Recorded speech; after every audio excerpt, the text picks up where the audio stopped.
In every action that we take, in every now moment, we can be in the act of grounding. If we are truly in our excitement and not in a place of anxiety, if we really are acting from our utmost passion in each and every moment, in every breath that we take, we are in an action of grounding. Hello humans and any potential non-humans watching. Gita Rose here. Thank you for tuning in. Today's video is about grounding and some of my favorite tools, techniques, permission slips that we can use to utilize our own grounding. So in sessions, Bella talks about the importance of grounding a lot. The main reason being that it really allows our relay, as she describes it, the information pattern, the translation that is always coming from the higher self through our imagination or our inspiration or our intuition to the physical mind, that then allows us to actually live in the formula, to truly take action on our highest excitement in each and every moment to the best of our ability, with integrity and without any insistence on the outcome. The information pattern, the relay, is always being sent to us, by us, through us, for us in each and every given moment. And the higher self knows the lines in the show, as I've talked about, or as the Bashar through Daryl Anka describes, can see the blueprint, can see the full landscape, can see the trail of where we are to give us this idea, go this way, or go this way, go left, go right, how about up here, how about down here? And it's always sending information. And for many of us who are star seeds or who are tapping into these higher vibrational frequencies, the information moves rapidly fast because we are very much in our stream. We're very much in our activation of our own form of channeling, being our own antenna and our own receptive best version of ourselves. So a lot of us experience a lot of information rapidly fast. And as Bella has explained it through me, really grounding our physical body, getting really in tune in the moment and slowing down ever so much, but really getting very grounded, allows this relay, this stream, this pattern of information to slow down ever so slightly as we may perceive it, so that we can really clue into the next line, the next turn on the path, the next idea that really is representative of our highest excitement in each and every moment. We can truly get the next and the next and the next idea in a very clear and precise translation. So here are some of my favorite techniques for grounding. This, like anything, is a permission slip that you can devise for you, that you can clue into your body, to your imagination, to your soul, to your blueprint, and channel for you ideas that feel grounding to you. It can be anything. These are just a few of my favorites.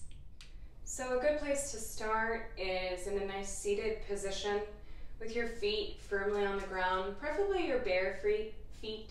You'll be doing this outside too, but to feel the bones in your feet actually beginning to open.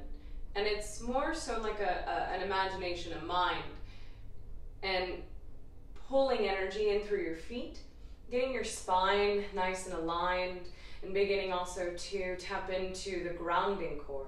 We all have a grounding cord, like it is part of that relay too, right? This channel, the garden hose that we are funneling source through, the channel itself. and tapping into that grounding cord in whatever way, imagination, whatever picture works for you, and feeling it start to activate in your feet as well. And just sitting and breathing, closing your eyes or not.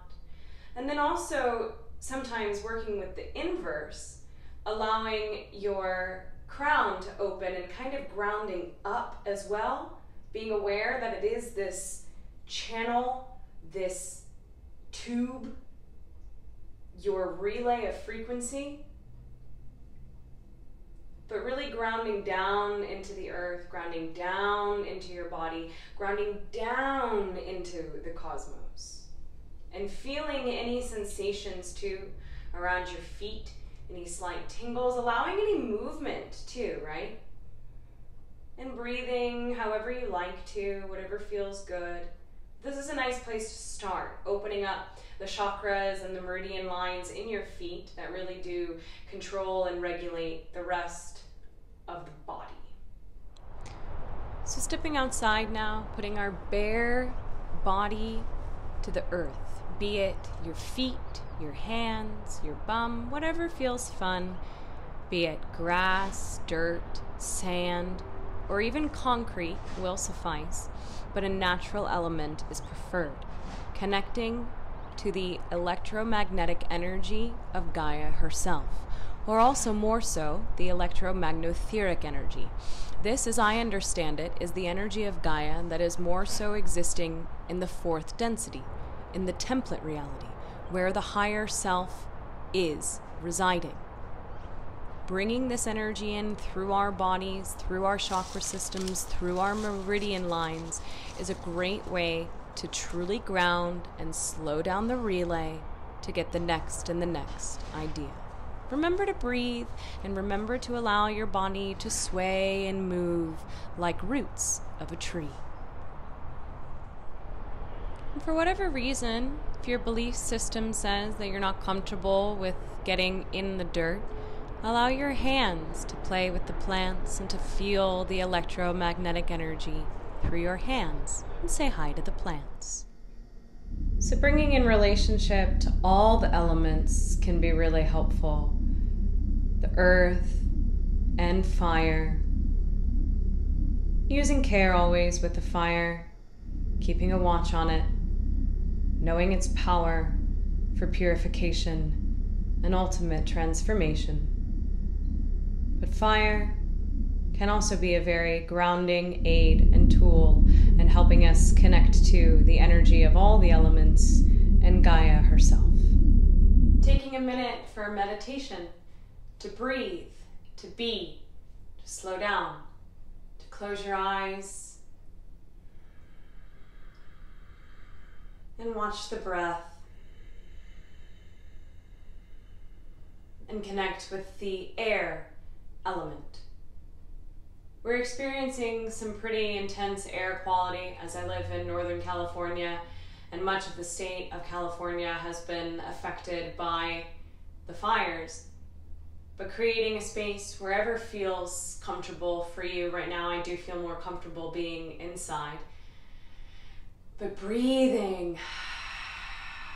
And also too, bringing a plant inside and connecting with your plants and breathing and sharing our oxygen and CO2 and dancing and feeling the energy and their electromagnetheric energy as well. Also, I find toning to be really grounding and in lower tones.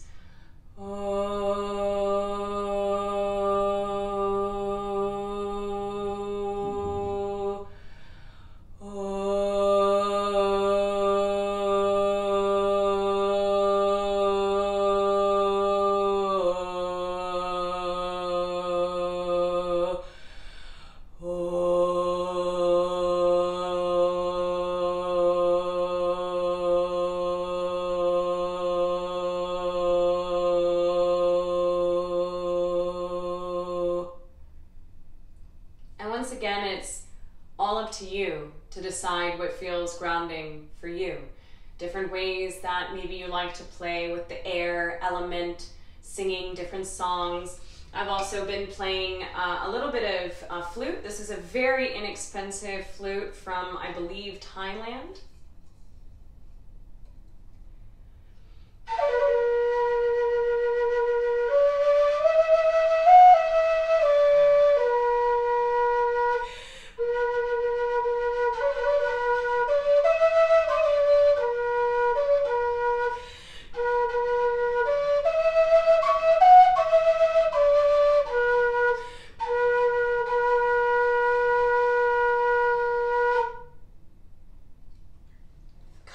Wearing colors, being on colors that are earth colors, earth tones, greens, browns, oranges, yellows, lower chakra colors, I find to be very grounding, and solid colors, things without a pattern. Again, just from my perspective, what I know is calming and very grounding to me. I'm usually in black.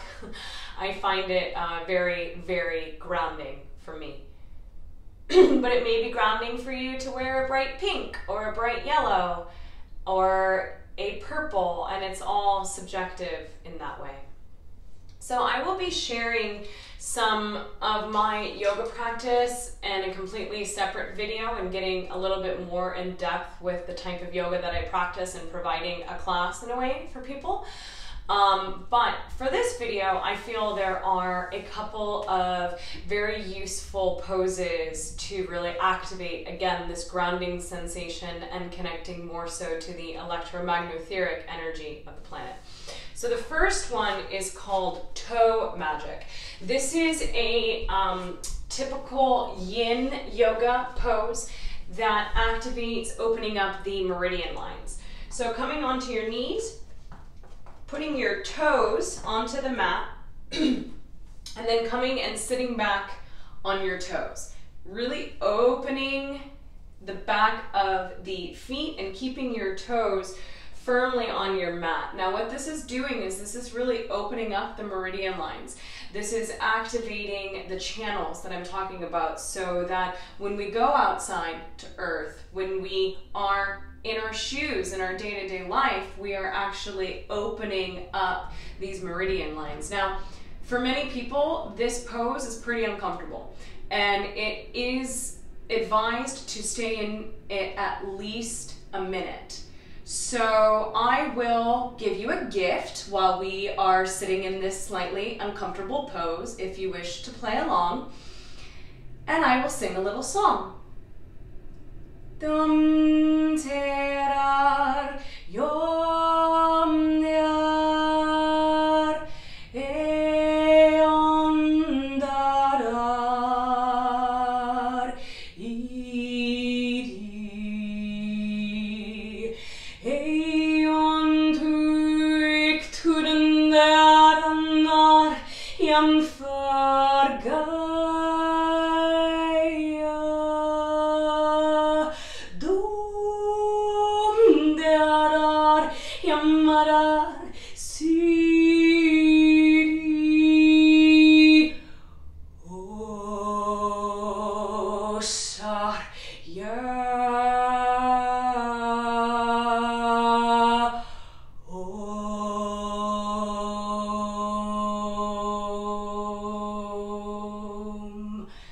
It's a little easier to do something slightly uncomfortable when someone serenades you. So that'll be enough. Again, I'm going to share more. Tap out your toes if you did in fact play along with me. That feels really nice. Another really grounding, beautiful pose is child's pose. So maybe you can bring your feet together, again, sitting on your knees, allowing your legs to open as wide as they need, and bringing your hands out in front of you, fingertips stretch nice and wide, elbows right in line with the shoulders. Say hello, hi to your indoor plant if you have one. And I'm actually going to scoot back further on my mat, and then allow your head to rest, third eye on the mat, opening the heart, breathing deep, and pushing your hips ever so slightly back to your heels, Maybe you can even open your shoulder blades, allowing the heart to drop that much further to the earth. And riding your own balance here of how much you want to make this an active pose, meaning how much effort you're really applying into potentially opening the shoulders and pushing the hips back to the heels, or just relaxing, relaxing, relaxing, and sinking into. Totally up to you in that way, what feels more grounding, what feels more activating, what feels more centered. But this is a great pose that we can do in our homes, on our nice earth-colored yoga mat, or outside, even in the earth, on the earth itself.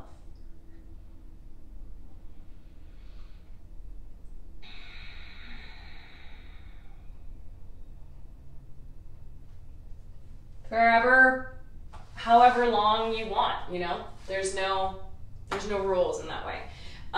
Another one that I find very beneficial is a nice squat.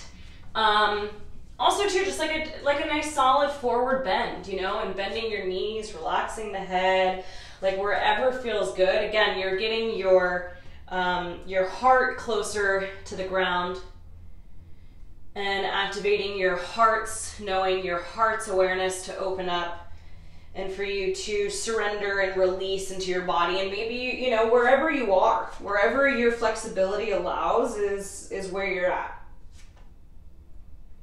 This is a nice one too. I kind of jumped just to this nice forward bend, but it's a great pose.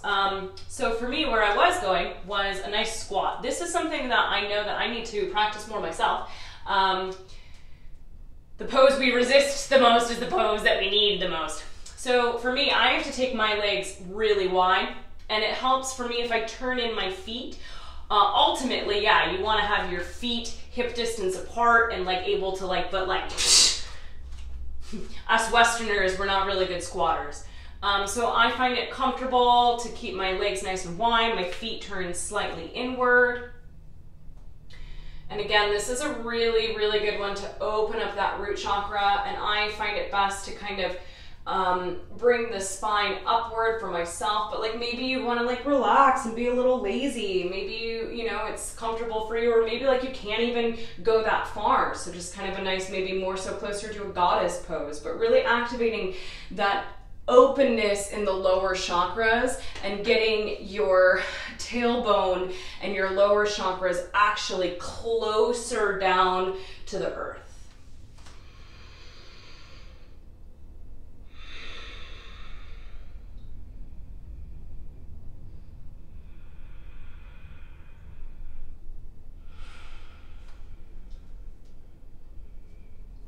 And don't feel like you have to be stagnant, you know?